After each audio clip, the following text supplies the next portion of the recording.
देश की मीडिया किस कदर बिक चुकी है इसका लाइव एग्जांपल मैं आपको दिखाता हूं। एक समय था जब इस देश में कोई संकट आने से पहले या कोई मुद्दों को पहले मीडिया आपको बताती थी, फिर सरकार से और सिस्टम से सवाल किया करती थी, प्रधानमंत्री जी को कटघरे में खड़ा किया करती थी। लेकिन आज दुर्भाग्य है इस देश का कि जब तक प्रधानमंत्री जी के मुंह से ना निकले कि कोई संकट है, कोई परेशानी है, तब तक मीडिया आपको नहीं बताएगा कि वाकई में कोई संकट है या परेशानी है। और यहाँ पर मीडिया की मक्कारी देखिए, आलोचना तो छोड़ दीजिए, एक सवाल भी सरकार से, एक सवाल भी हमारे प्रधानमंत्री जी से पूछने के बजाय ये शुरू हो गए कि तेल कम खाओ, ये कम पहनो, वो खरीदारी कम करो, पेट्रोल कम डलवाओ, हवाई यात्रा बंद करो। मतलब इस देश की मीडिया ग्राउंड पे उतरती ही नहीं है, इस देश की मीडिया स्टूडियो से बाहर आ ही नहीं रही है। किसान आंदोलन के समय भी ऐसा ही हुआ था। जब तक मोदी जी टीवी पर आकर अपनी तपस्या में कमी बताकर काला कानून वापस नहीं लिया, तब तक इस देश की मीडिया ने इस देश के किसान को किसान ही नहीं समझा था। उससे पहले वो उसे गुंडा, मवाली, खालिस्तानी और दिहाड़ी मजदूर समझ रहे थे। और काला कानून लाने के समय भी मोदी जी हीरो थे, काला कानून वापस लेने पर भी मोदी जी हीरो थे। लेकिन इसका नतीजा क्या हुआ? जब तक ये काला कानून वापस लिया गया,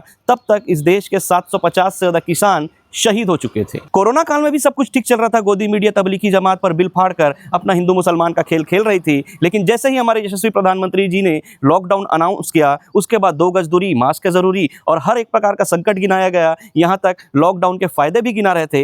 एक भी पहले से प्रिकॉशन गोदी मीडिया के द्वारा नहीं बताया जा रहा था, एक भी पहले से सावधानी गोदी मीडिया के द्वारा नहीं बताया जा रहा था, तब तक जब तक हमारे यशस्वी जी ने अनाउंस नहीं किया। लेकिन इसका नतीजा क्या हुआ? लाखों लोग अकाल मृत्यु में चले गए। कोई गंगा में बह गया तो कोई शमशान घाट की लाइन में लगा रहा और कोई अपने रिश्तेदार को आखिरी बार देख तक ना सका, क्योंकि अस्पताल से सीधा उसे शमशान घाट में अंतिम संस्कार के लिए ले जाया गया था। और जब आज आर्थिक संकट में हमारा देश है, तो ये मीडिया उन सोनारों के पास नहीं गई जो आज सड़क पर आंदोलन कर रहे हैं, हड़ताल कर रहे हैं कि आपने ऐसा क्यों कहा, हम क्या करेंगे, हमारे 50 लाख परिवारों का क्या होगा। उनके पास जाकर ग्राउंड में ये रिपोर्टिंग नहीं कर रहे हैं। ये एक सोनार की दुकान में पहुंच गया, वहां सोनार रो रहा है कि नहीं, मैं साहब का साथ दूंगा और सोना नहीं बेचूंगा, दुकान बंद कर दूंगा। ऐसे स्क्रिप्टेड वीडियो चलाकर, और कोई जज साहब साइकिल में जा रहा है, कोई एसपी साहब साइकिल में अपने ऑफिस जा रहा है, तो कोई कलेक्टर साहब अपने साइकिल में ऑफिस जा रहा है। इन सब वीडियो को दिखाकर आपको नॉर्मलाइज किया जा रहा है कि हमारे प्रधानमंत्री जी ने जो कहा है वही सही है, वही परम सत्य है, वही आखिरी सत्य है। लेकिन इस देश में जो ये आर्थिक संकट आने वाली है या आ रही है, उसके पीछे क्या वाकई युद्ध जिम्मेदार है,